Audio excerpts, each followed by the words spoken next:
Hi, everyone. Welcome to the May meeting of Citizens Climate Lobby. I'm Flannery Winchester, CCL's Vice President of Communications. I'm your host for today's meeting. Please feel free to introduce yourselves in the chat as you've been so that we can all welcome each other. Let us know where you're joining from, how many folks are there with you if you're watching with your chapter. And we'll drop a link in the chat where you can log your attendance today so that we officially know you were here. So thank you for being on the call with us this month, and let's get started. Normally, we begin our monthly meetings by celebrating some recent successes at the national level and giving you some updates. And this month, I'm excited that we have our Executive Director, Rachel Carestis, here to walk us through those things. As she's giving the national updates, please feel free to also share any of your local wins or updates in the Q&A, and I'll be able to shout some of those out in a few minutes. So over to you, Rachel. Great. Thanks, Flan. Hi, everyone. Good to see you all. We've got a lot of updates to share. You all have been very busy, so I'm going to jump right into that. Just want to start by recognizing all the incredible work that all of you do, our volunteers, that everything that's happened out in the field these last few weeks.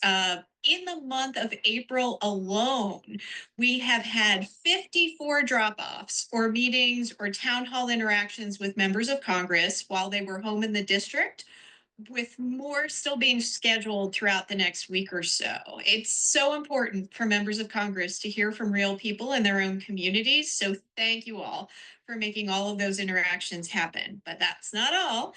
We've also held 444 grassroots outreach events in the month of April. That's nearly 4 times the previous month. That's just amazing. So let's take a moment to recognize the size of that number and also to give everybody a huge round of applause for all of the energy and time that was put in there. So let's switch gears a little bit and talk about what we need to do next and talk a little bit about the legislative context around all of this effort. So I think, as everybody knows, we have been defending the clean energy tax credits, and in particular, making sure Republican members of Congress understand how valuable these tax credits are to the economy.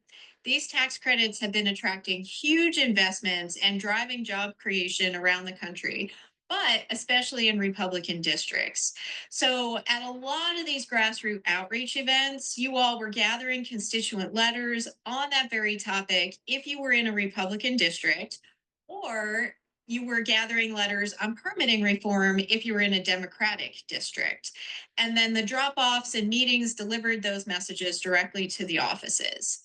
The conversation is really heating up on Capitol Hill around these tax credits.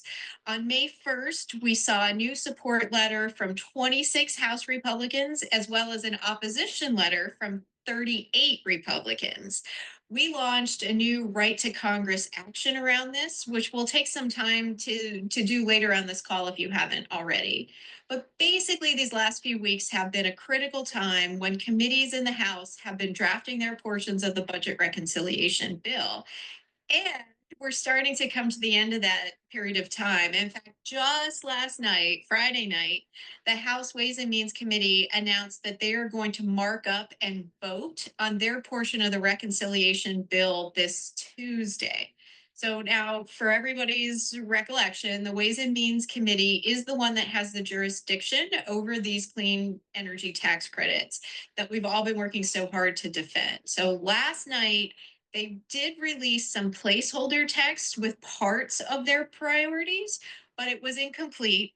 So they still haven't made public the parts that they're doing on the clean energy tax credits yet. So as soon as we see that full draft text from the Ways and Means Committee, our government affairs and our research staff will take a close look at it, figure out what's in there, and then we'll let you know how we're mobilizing and when to start.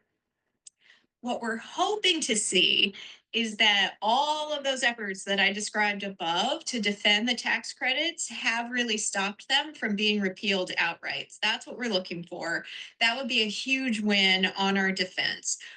But that would not be the end of the defense work. If we dodge that bullet of outright appeal, that will be a big win, though. Another thing coming up in Congress that I want to put on your radar is the bipartisan Fix Our Forest Acts in the Senate. Jen, Dana, Danny, they just had this really great training on the bill on Thursday night. I encourage you to go watch that training if you didn't get a chance to see it yet. And we'll drop a link to that in the chat so that you're up to speed, ready to mobilize around that when it's time. We do expect that Fix Our Forest will come up for a hearing in the Senate Ag Committee in the next few weeks. So we'll keep you posted on that and how you can reach out to senators on that committee once the hearing is scheduled. And lastly, something our whole staff is getting excited about, of course, is our summer conference and lobby day. We are really looking to jam pack our time together in Washington, really focused on being proactive, about being active, really showing our strength on the Hill. It's so important to not just tell folks that we care about this work, we care about these policies, but actually to show them by being there in person and coming to the Hill. And that, critical mass of folks really does go a long way to supporting all of our advocacy efforts. That is really the moments when we are all really stronger together. So please consider this my personal invitation to all of you to join us in July at the conference on the Hill, make your voice heard in Congress, and continue to build momentum for all the climate policies that we care about. And just a technical note, that early bird registration deadline is coming up soon in 5 days on May 15th. So if you register for the conference by then, you will save $50 on your registration fee. So please don't let that deadline go by. And that's all for me today. Thank you guys again for all that you do. And I hope that we'll see you all in DC this summer. And back over to the team. Great. Thank you, Rachel. That's great to hear the grassroots outreach numbers and the lobbying numbers and to have all of that context about what's going on in Congress right now. So thank you very much for that. And I saw some wonderful local highlights being mentioned in the chat to me and in the Q&A. So let me just run through a few of those now. I saw the North Carolina Central and Cape Fear region say that they delivered over 160 constituent letters to members of Congress. Amazing. Almost 60 constituent comment forms from 2 big tabling events in Howard County. A shout out to the Alabama, our Huntsville chapter. You guys are holding a climate advocate training today with a lot of new members. Welcome to everybody. And from our new CCL chapter in Norfolk County, Massachusetts, they've got their first tabling event coming up on May 17th, and they have 2 volunteers signed up. Great work. Ohio's 10th district got a letter to the editor published. They did Earth Day tabling. They had a letter drop off. Iowa CCL met with Senator Grassley and Senator Ernst's staff. And Montana CCL, I have to take a deep breath before I read everything that Montana CCL has done.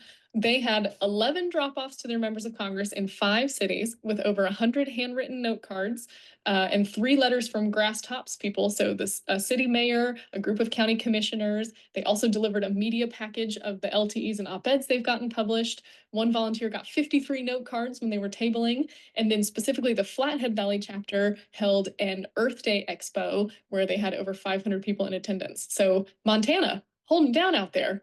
And one more thing to mention from out in the field, our youth action team just finished round 2 of their Great School Electrification Challenge. So a big shout out to the 3 student groups who won that challenge: the Duluth Climate Club in Minnesota, the Durham Sustainable Schools Coalition in North Carolina, and the Palo Alto Student Climate Coalition in California. Those 3 groups took the most action to move their school systems toward a renewable energy future. So great work to those winning teams and to everyone who participated in the Great School Electrification Challenge. All right. Feel free to keep the updates coming in the chat if you have anything else, but we're going to move on with the rest of the agenda. So thank you all for everything that you're doing out in the field. And we're going to keep going with the grassroots love with our guest speakers this month. So for May, we wanted to give the spotlight to volunteers from our very own grassroots ranks, because what you all did out in the field during Earth Month last month, and really what you do all the time is just incredible. And I think we can all learn so much from each other, both in terms of tactics for our outreach and in terms of our attitude and our approach to advocacy during these times. So I caught up with some volunteers in Delaware, Colorado, and Tennessee earlier this week. And the conversations are recorded and we lightly edited them for time. But I hope you enjoy these conversations as much as I did. So without further ado, let's roll those clips. Thank you so much for being here today. Let's start off with a quick introduction. Can you tell me and the folks on the call who you are, where you're from, and how long you've been involved with CCL? Sure. I'm Beth Chajes. I'm the state coordinator and co-group leader of our one statewide chapter here in Delaware. And I've been a CCL volunteer since the spring of 2016. Amazing. On 10 years. It's great. Thank you so much for your dedication, your persistence. So I heard that you guys, of course, you were out there doing tabling, grassroots outreach for Earth Day and Earth Month. You did an interesting twist on the Six Americas tabling exercise. So can you maybe tell us first, what's the normal exercise? And then what's the interesting twist that you guys did? Sure. The Six Americas activity starts with a survey that's conducted by Yale Center for Climate Change Communication every year that asks people to place themselves in one of 6 categories defined by a single word that is their attitude toward climate change. So it ranges from dismissive on one end to alarmed on the other. And then they put these results out there in nice graphic form, and you can look it up down into your county and district information. But in this activity, people generally are asked to place themselves some way. So some people put pins in these circles, and some people have jars like we do. We put out jars that are labeled with these 6 labels.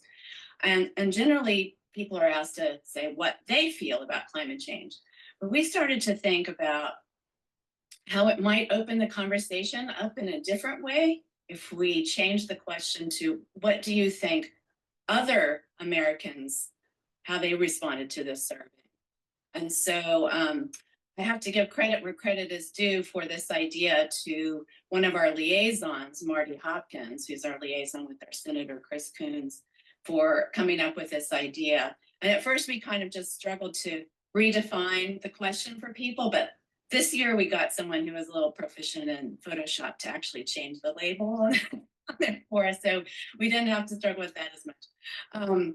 And so, people would approach our table and what are all these jars about and everything, and we would explain the question, and they would think about that for a while. And then we kind of found that the most common answer was disengaged. There's not that many people that answered dismissive, but the tendency for people to think that Americans care less than they do was pretty strong. And so then we would say, and here's the big reveal, and flip our poster over and show them the statistics. And they were always really pleasantly surprised. And, it opened the conversation to why we feel this way, because we don't talk about it enough. So that leads people to think others are disengaged and don't really care, or, think about it, and how, talking about it is you're more likely to encounter people who feel as alarmed or concerned or cautious as you do, and less likely to encounter other people. Of course, it depends a bit on where you live and so forth. But so then we also say we take this information to Congress and show them that their constituents are more concerned than they think as well. So that leads us then to talk about our action and how you can register your feelings about it on our constituent comment forms. And so that it helped us collect those as well as a tabling activity. That's great. I imagine that's comforting for people to realize when you flip the poster and you show the statistics and they realize they're not alone in being worried about this. Yeah. It really is something that people are very surprised about. And it's great to have them going away from your table feeling good about what they've done and what they've talked about, what they've learned, than than depressed about climate change. Absolutely. Yeah. Feeling good and having taken action. Right. Right. Yeah. At another tabling event this past month, you had an interesting guest stop by that you happened to connect with. Can you tell us a little bit about that? Yeah, that's right. It was very unexpected, but we had stopped by our table the chief of staff for our newly elected freshman representative in Congress, Sarah McBride. And we haven't had a chance to have an official CCL meeting with her yet. As a member of Congress, we have talked to her as a candidate somewhat, and she has generally been very supportive, but we haven't really got to meet with her staff or anything that she has now currently. So it was great. He stopped by at a calm time, so we had a good chance to talk to him for about 15 minutes. Oh, wow. which was major. So we asked how she was doing getting organized with her office, and mentioned that we were collecting comment forms and hoping to drop those off at her Wilmington, Delaware office pretty soon. And he responded by, "Oh yes, let's make that a photo op. We'll be sure to take pictures." And we were like, "Yay!" We talked about CCL and our policy areas, and it was just a really great conversation. That's amazing. That's as good as a lobby meeting. That's great. So the lesson there is get out and table because you never know who might stop by. That's right. That's right. Oh, great. All right. Well, Beth, what is next for you and the Delaware folks? We're working on getting our meeting to do those drop-offs with Representative McBride's office really soon in the next week or two. Then it's all about preparing for the conference and coming to DC. And it's kind of a short ride for us, so we hope to have a good number of Delawareans there ready to meet with our members of Congress. Fantastic. All right. Well, I'll see you there. We'll be excited to have you there at the conference and on Capitol Hill. Yeah, so much fun. Thank you so much, Beth. All right. All right. Bye. Okay. And now we will hear from some volunteers in Colorado. All right. Hi, guys. Thank you so much for being here with me today. Let's start off with some quick introductions. Will you tell me and the folks on the call your names, what chapter you're from, and how long you've been with CCL? Hi, Flannery. I'm Luke Clarke. I've been with CCL for 4 years, and I have been co-lead of the Golden-Jefferson County chapter for 2. I'm Kyle Kalinich. I've been with CCL for 9 years, starting in Elmhurst, a suburb of Chicago, and more recently co-leading the Golden-Jefferson County chapter with Luke. Oh, awesome. So we've hung on to you as you've moved around. Yes. That's great. I needed new friends when I moved. All right. Well, so I hear that you guys had some wonderful Earth Month tabling outreach. So that's part of what we're here to hear from you on the call today. So you had 2 separate simultaneous tabling events on Saturday, April 26th, where you had 85 climate conversations. You gathered 29 constituent letters from 7 of the 8 congressional districts in Colorado. And it sounds like you also recruited a dozen potential new members for your chapter. So round of applause for you guys. That's amazing. And I'd love to just hear if you can tell me about how it felt to be out in the community, having these conversations and helping people take action.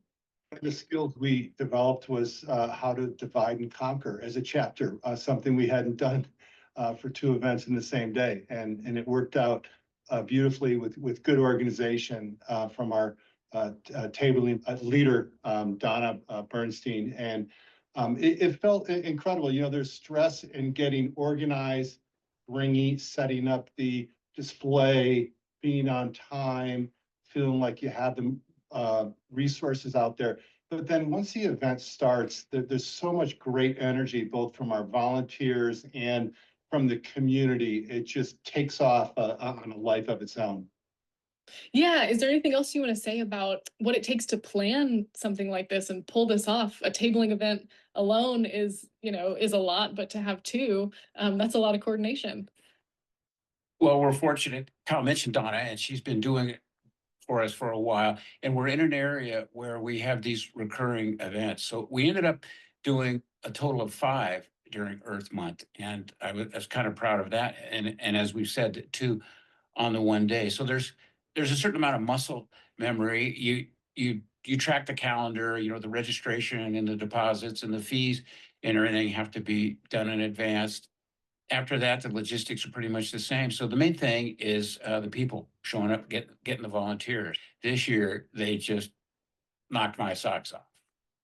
So I wonder, were there any particularly memorable exchanges or remarks from the folks who stopped by your table that you may want to share? I got a constituent letter from a CCL member. She's not in our chapter, but she is in our congressional district. And she lives in southern Colorado in a mountain community where she has had direct experience with some of our most serious wildfires, including losing two colleagues. Uh, she is, well, there's actually two, Denise and Dan Snow are their names, and they crafted these facts into a compelling letter on permitting reform that it's nothing but powerful. And I made sure it's on top of the stack that we are delivering to our member of Congress. Do you have any advice for folks who are maybe newer to CCL, they haven't done much tabling, they're kind of wondering if they want to dip their toe in this summer? What advice would you offer them?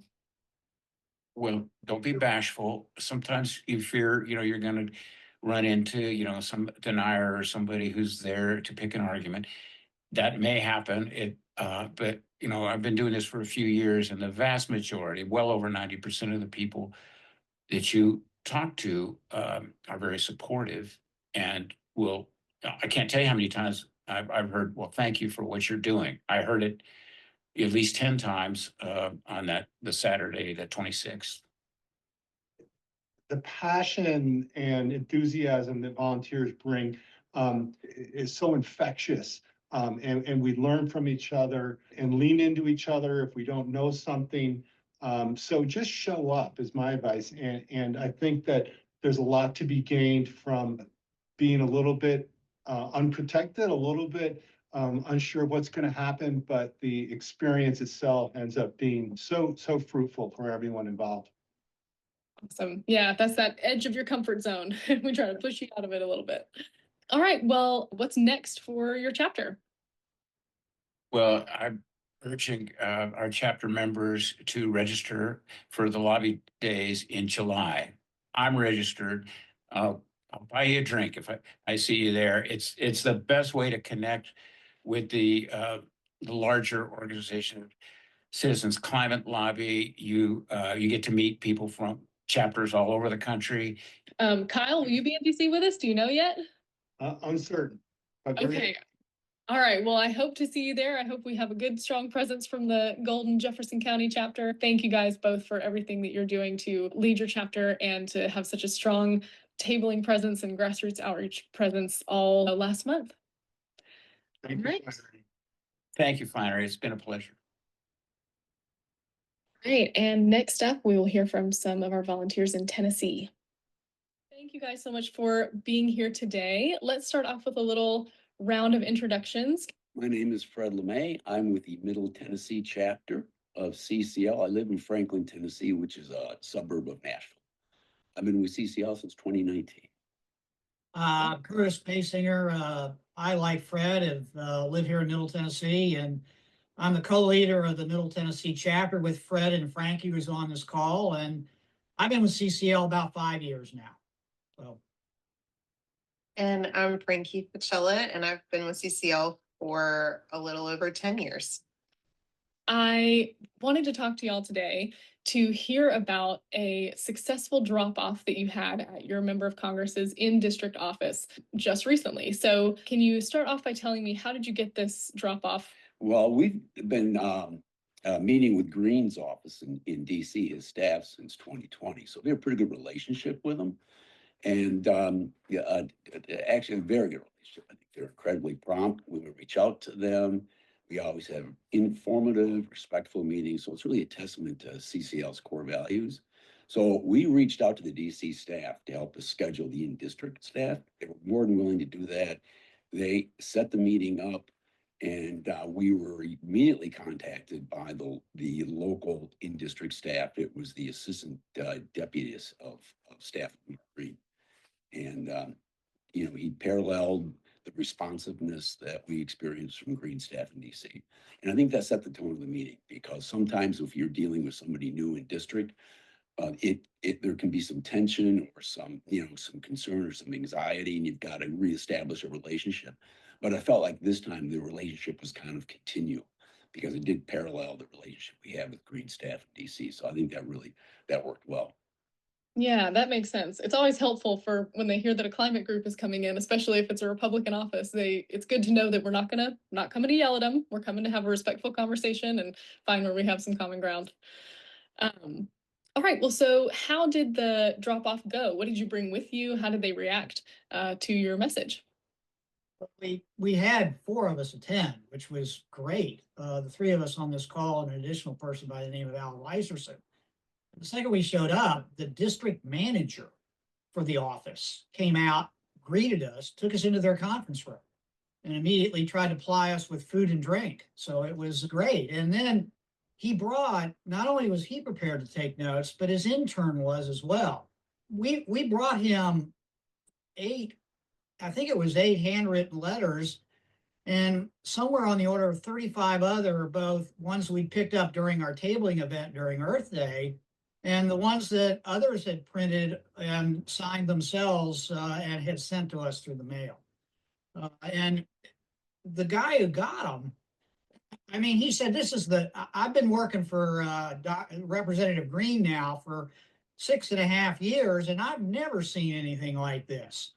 And so that certainly was the thing that made an impression. And then finally, this turned into both a relationship building event with him, and the intern, I think, came away understanding that we are a nonpartisan group. And as a result, we're very different from other organizations who work in the space. Well, that's fantastic. It's great to hear what an impression that made on the office for you guys to show up and bring all those messages from your from other constituents. So what advice would you give to folks who are maybe they're new to CCL, they haven't done much lobbying yet, or maybe they've never been to the district office? What would you say to those folks? Yes, I would say just do it. Like, see how you feel afterwards. Like, I know being a volunteer for so long with CCL, I remember in the early days of volunteering, it was so nerve-wracking to go to these lobbying meetings. It just felt like kind of the weight of the world on your shoulders, like to go into a meeting. But once you're in there, usually there's other people that can support you and do most of the talking. So I would encourage, like, just go, even if you just express appreciation or just introduce yourself, because that kind of breaks the seal and allows you to experience what it's like to be in a meeting with your representative's office, which for me is really powerful.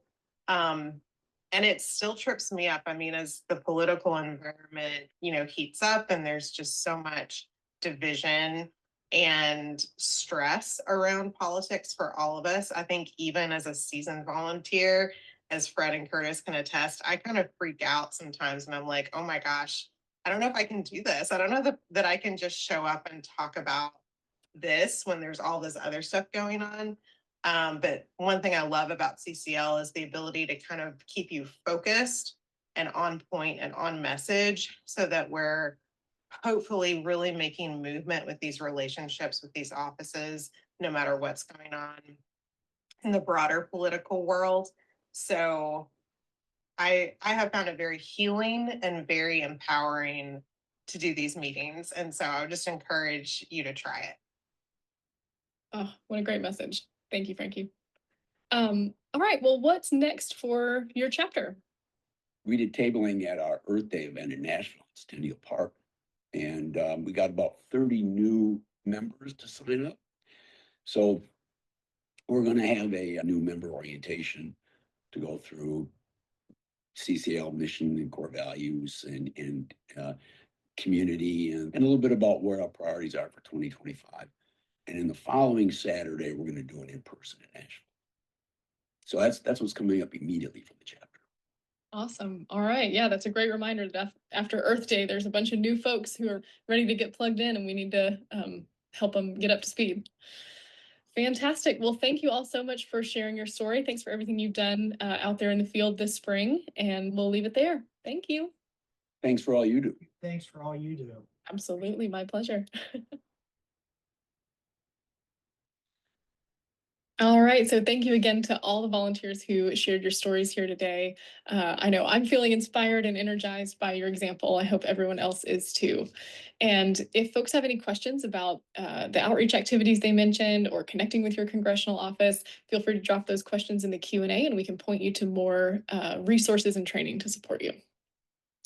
All right, now let's move on to our action section in the last 10 minutes of our meeting here. So together on the call today, we're going to take 3 minutes to send a message to your Republican House member, if you're represented by a Republican, based on whether they recently signed one of those support letters for clean energy tax credits, or if they signed an opposition letter, or if they haven't spoken up either way. So I know that many of you have already done this action earlier in the week, but if you haven't, here's your chance to get your message in before the Ways and Means Committee finishes up and votes on Tuesday. And if you have already written, you can help someone else in your chapter get their message in, or another option is to take the next step and sort of turn outward toward your local media. So start to write a letter to the editor that can go to your local newspaper that's about this, sending the same kind of message to your Republican member of Congress, but just making that argument publicly. And if you're represented by a Democrat, you can do that same thing. You can write a letter to the editor that addresses a nearby Republican House member on this topic. So we'll give you 3 minutes to get started with whichever action is appropriate. Feel free to ask any questions in the Q&A if you need a little more guidance. And here we go, 3 minutes. And if you are looking for more to do this month, you can head to our May action sheet. So we'll drop a link to that in the chat, but the action sheet has details on a bunch more things that we need you to do, including first, building your media list and introducing your chapter to reporters. So our action sheet has some guidance about why this is important, as well as a template email that you can use to reach out to local reporters. So definitely check that out. Another action is to begin developing a profile of your member of Congress. So this is very important prep work as we look ahead to having an effective lobby day on Capitol Hill later this summer. And another action you'll find in that May action sheet is to keep the momentum going by continuing to table for letters to Congress. You guys showed up big time throughout Earth Month, and so let's keep it going so that our members of Congress keep hearing that drumbeat from local constituents. And finally, another action on the May action sheet is to register for CCL's Summer Conference and Lobby Day. So we've invited one more grassroots volunteer superstar onto the call today to tell us a little bit about his perspective on the conference. So Alex, I will pass it over to you. Awesome. Thanks, Flannery. Thanks for having me on. My name is Alex, and I volunteer for CCL here in Chicago, Illinois. Or you might be more familiar with me from that guy who's on the forums, where I also spend a lot of time. I joined CCL in 2019, and I didn't really get more active until 2020 during the pandemic. So for 2020, 2021, 2022, I spent a lot of time doing things virtually, as I imagine a lot of us did. And when CCL held its first post-pandemic conference in 2022, that summer, up to that point, I'd really been taking CCL on faith. I was like, everyone seems cool, and this seems like a good thing to do. But getting there, getting in person, that was the first time where it really hit me. I was like, oh, like this is really magical. Like this is where it happens. And especially, we didn't do an official lobby day that summer, but we were able to schedule a couple of lobby meetings with some representatives in the Chicago area and with one of our senators in Illinois. And that was my first time lobbying in person. And that was also incredibly powerful. And I know you might be thinking, I've thought this myself, well, it's going to be different this year. It's not going to be like 2022 or 23 or 24. The political climate is different this year. And you're right, it will be different. But I think the things that make the conference and the lobby day awesome aren't going to change. They will still be the way they were. I mean, obviously always different, but they're still going to be powerful. I'll still get to see all of my CCL friends from around the country. And most importantly, I'll get to make new ones. That's like the most important part for me.